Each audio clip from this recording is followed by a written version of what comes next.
வணக்கம் கேசோபிஒய்எஸ். இந்த வீடியோவில் நம்ம என்ன பார்க்க போகிறோம் அப்படின்னா, கொள்முதல் பண்ணும்போது அந்த கொள்முதல் ரசீதை கம்ப்யூட்டரில் எப்படி உள்ளே கொண்டுட்டு வர போகிறோம் அப்படிங்கிறது.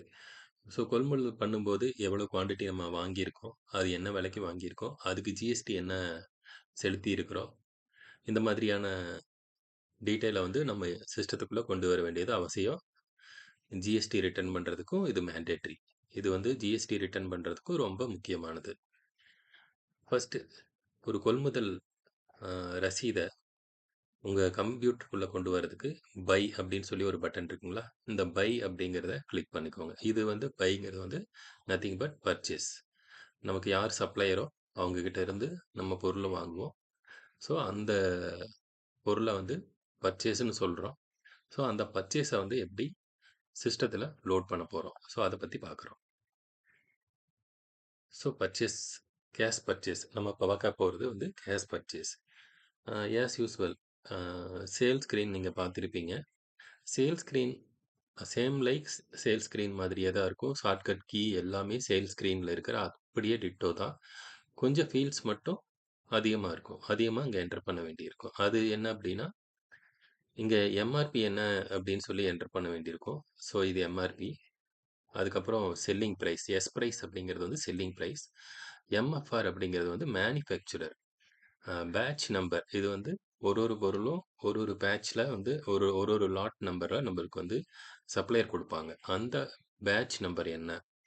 ஸோ அந்த ஒரு பொருளுக்கும் ஒரு எக்ஸ்பைரி டேட் இருக்கும். ஸோ அந்த எக்ஸ்பைரி டேட் வரைக்கும் தான் நம்ம அந்த பொருளை வந்து விற்கணும். ஸோ அந்த எக்ஸ்பைரி டேட் என்ன?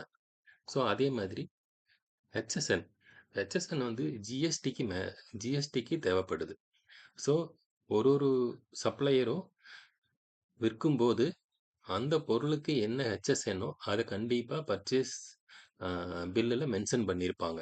இல்லை அப்படின்னாலும் மென்ஷன் பண்ணி கேட்டு வாங்குங்க. அதுக்கு உங்களுக்கு ரைட்ஸ் இருக்குது. ஸோ ஹெச்எஸ்என் வந்து நம்ம வந்து கண்டிப்பாக கொடுக்கணும். அதே மாதிரி பார்கோடு, அந்த ப்ராடக்டில் இருக்கிற பார்கோடு, அந்த ப்ராடக்டில் இருக்கிற பார்கோடை இங்கே என்ட்ரி போடணும்.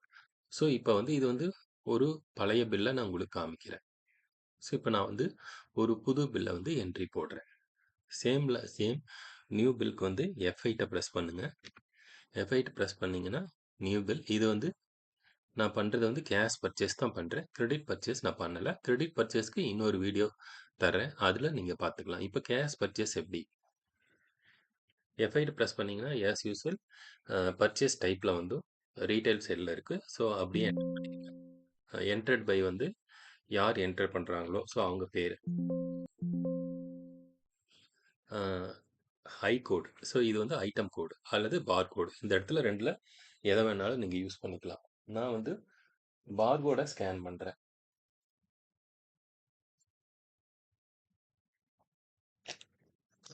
பார்கோடை எடுத்துட்டேன். பார்கோடை வந்து ஸ்கேன் பண்ணுறேன். ஸோ இந்த பார்கோடை ஸ்கேன் பண்ணீங்க அப்படின்னா, இந்த பார்கோடுக்கு வந்து நான் ஏற்கனவே என்ட்ரி போட்டிருக்கிறதுனால இங்கே பாப்பப் ஆகுது. இந்த ஐட்டம் வந்து லிஸ்ட் ஆகுது. இன்கேஸ் இல்லை அப்படின்னா நீங்கள் வந்து ஒரு புது ஐட்டமாக போடலாம். ஸோ அப்போ புது ஐட்டம் வந்து நீங்கள் டைப் பண்ணி என்டர் பண்ணலாம். ஸோ என்டர் பண்ணீங்க அப்படின்னா புது ஐட்டமாக இருந்துச்சு அப்படின்னா சிஸ்டம் ஆட்டோமேட்டிக்காக இந்த ஐட்டத்தை வந்து மாஸ்டருக்கு ட்ரான்ஸ்ஃபர் பண்ணிடும். ஓகேங்களா? நீங்கள் மாஸ்டரில் வந்து என்ட்ரியே போடாத ஒரு ஐட்டத்தை இங்கே வந்து ஸ்கேன் பண்ணுறீங்க அல்லது வந்து பர்ச்சேஸ் பண்ணுறீங்க அப்படின்னா இந்த இந்த பர்டிகுலராக அந்த ஐட்டம் மாஸ்டருக்கு வந்து ஆட்டோமேட்டிக்காக ஒரு என்ட்ரி அங்கே போயிடும். ஸோ நான் வந்து ஏற்கனவே இருக்கிற ஒரு ஐட்டத்தை எடுக்கிறேன். ஸோ அந்த ஐட்டத்துக்கு வந்து இப்போ இதே ஐட்டத்தை வந்து நான் வந்து 20 குவான்டிட்டி பர்ச்சேஸ் பண்ணுறேன். ஸோ ரேட் பார்த்தீங்கன்னா இது வந்து கொள்முதல் விலை, அடக்க விலை. அடக்க விலை வந்து இந்த டைம் வந்து லாஸ்ட் டைம் வந்து 42 ரூபாய்க்கு வாங்கியிருக்கேன். பட் இந்த டைம் வந்து எனக்கு 50 ரூபா ஆயிருக்கு. ஸோ இந்த மாதிரி போடலாம். நான் வந்து என்ன பண்ணுறேன், 20 பொருள் 1000 ரூபாய்க்கு வாங்கியிருக்கிறேன். ப்ளஸ் ஜிஎஸ்டி சேர்த்து 1180 அந்த இடத்துல போட்டு போகிறேன்.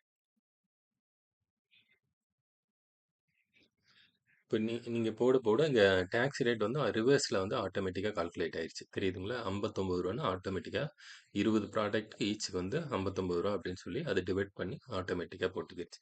ஸோ இங்கே நம்மளுக்கு எப்போவுமே வந்து இந்த அடக்க விலையில டாக்ஸும் சேர்ந்து இருக்கணும். நம்மளுக்கு ஒரிஜினலா இன்கேஸ் வந்து அத வந்து ஒரு ஷிப்பிங் சார்ஜஸ் எல்லாம் இருந்துச்சுன்னா கூட, அந்த ஷிப்பிங் சார்ஜஸ் எல்லாம் உள்ள கொண்டுட்டு வந்து, நம்மளுக்கு ஆக்சுவலான அடக்க விலை இந்த இடத்துல இருக்கணும். அப்பதான் வந்து நம்ம ப்ராஃபிட்ட பார்க்க முடியும். இப்போ அந்த பொருளுக்கான ஜிஎஸ்டி. இது வந்து இன்க்ளூசிவ் ஜிஎஸ்டி. இன்க்ளூசிவ் ஜிஎஸ்டியும் அங்க போடணும். இதுக்கு வந்து 18% இருக்கிறதா நான் போட்டிருக்கேன். ஆக்சுவலா இதுக்கு 18 கிடையாது. 5%. 5% ஜிஎஸ்டி. சரி, இங்க போட்டுட்டோம். பரவால்ல. இது ஒரு டெஸ்டிங்காக தானே போடுறோம்.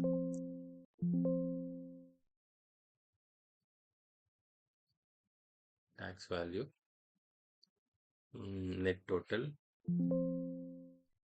எம்ஆர்பி வந்து இப்போ நம்மளுக்கு வந்து காஸ்ட்டே வந்து நம்மளுக்கு பார்த்தீங்கன்னா ரூ. 59 ஆச்சு. அப்போ எம்ஆர்பி வந்து ரூ. 70 இருக்குதுன்னு வச்சுக்கோங்களேன். எம்ஆர்பி வந்து ரூ. 70.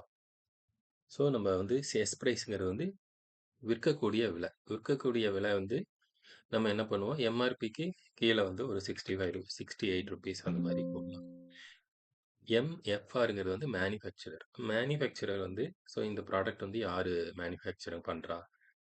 ஃபார் எக்ஸாம்பிள் 777 அல்லது வந்து சக்தி மசாலா அந்த மாதிரின்னு வச்சுக்கோங்களேன். 3 கேரக்டர் மட்டும் என்டர் பண்ணுங்க. ஜாஸ்தி என்டர் பண்ண வேண்டாம். 3 கேரக்டர்.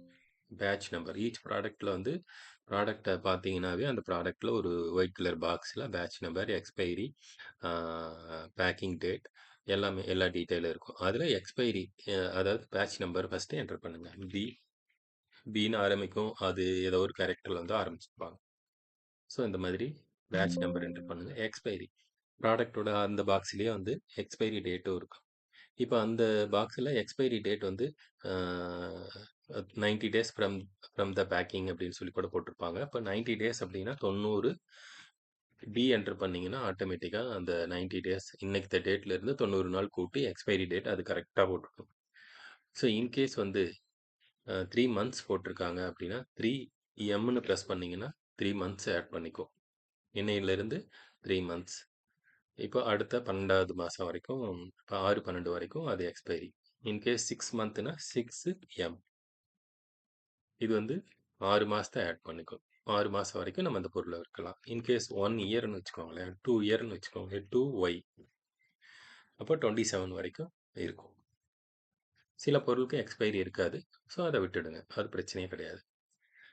இன்கேஸ் வீக்காக இருந்துச்சுன்னு வச்சுக்கலேன், 15 வீக்ஸ் கொடுத்துருக்காங்க அல்லது 5 வீக்ஸ் கொடுத்துருக்காங்கன்னா 5W. ஸோ ஆட்டோமேட்டிக்காக வீக் எடுத்துக்கும். ஸோ அதுக்கப்புறம் ஹெச்எஸ்என்.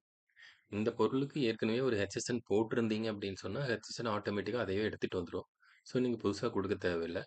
இப்போ இந்த பொருளுக்கு இன்ன வரைக்கும் ஹெச்எஸ்என் போடலை அப்படின்னா கண்டிப்பாக இந்த இடத்துல போட்டுடுங்க. அதே மாதிரி பார்கோடு இல்லாமல் இருந்து ஆனால் இந்த பொருள் நீங்கள் இருக்கிற பொருள் பார்கோடு இருந்துச்சு அப்படின்னா பார்கோடு இங்கே பண்ணிடுங்க. ஸோ இதை பேஸ் பண்ணி நியூ ஐட்டம் ஆட்டோமேட்டிக்காக கிரியேட் ஆகிடும். இன்கேஸ் மாஸ்டர் அதாவது ஐட்டம் மாஸ்டரில் வந்து இல்லாமல் இருந்திருந்தா. ஸோ என்டர் பண்ணிவிடுங்க. ஸோ இந்த மாதிரி தான் வந்து ஒரு பர்ச்சேஸ் பில்லை வந்து என்ட்ரி பண்ணணும். இந்த மாதிரி எத்தனை ஐட்டம் நீங்கள் 10 ஐட்டம் 20 ஐட்டம் வாங்கியிருப்பீங்க. 20 ஐட்டம் வாங்கிட்டு என்ட்ரி போட்டுட்டு அந்த பர்ச்சேஸ் பில்லும் நம்ம போட்டிருக்கிறதும் டேலி ஆகணும். எக்ஸாக்டாக டேலி ஆகணும். ஒரு ஃப்ராக்ஷன் 50 பைசா ரூ. 1 அது பிரச்சனை இல்லை. மற்றபடி 100% வந்து அது டேலி ஆகும். ஸோ அந்த மாதிரி டேலி ஆனதுக்கு பிற்பாடு இந்த இந்த பர்ச்சேஸ் பில் வந்து இதுக்கு வந்து ஒரு பில் ஜென்ரேட் ஆகும். F10 கொடுத்தீங்கன்னா சேவ் ஆகிடும். இங்கே வந்து F11 கொடுத்து பிரிண்ட் அவுட் எடுக்க தேவையில்லை. ஏற்கனவே நம்மளுக்கு வந்து இப்போ சப்ளையரே வந்து இன்வாய்ஸ் கொடுத்துருப்பாங்க. அது நம்ம கையில் இருக்குது. அதை தான் நம்ம ஃபைலில் வைக்க போகிறோம். So no need to print. In case நீங்கள் பிரிண்ட் பார்க்கணுன்னாலும் இது பார்க்க முடியும். ஸோ வந்து இந்த மாதிரி பிரிண்ட்டும் வரும். நம்மளும் அதை பிரிண்ட் அவுட் எடுத்து வைக்க முடியும். ஸோ இவ்வளோ தான் பர்ச்சேஸ்.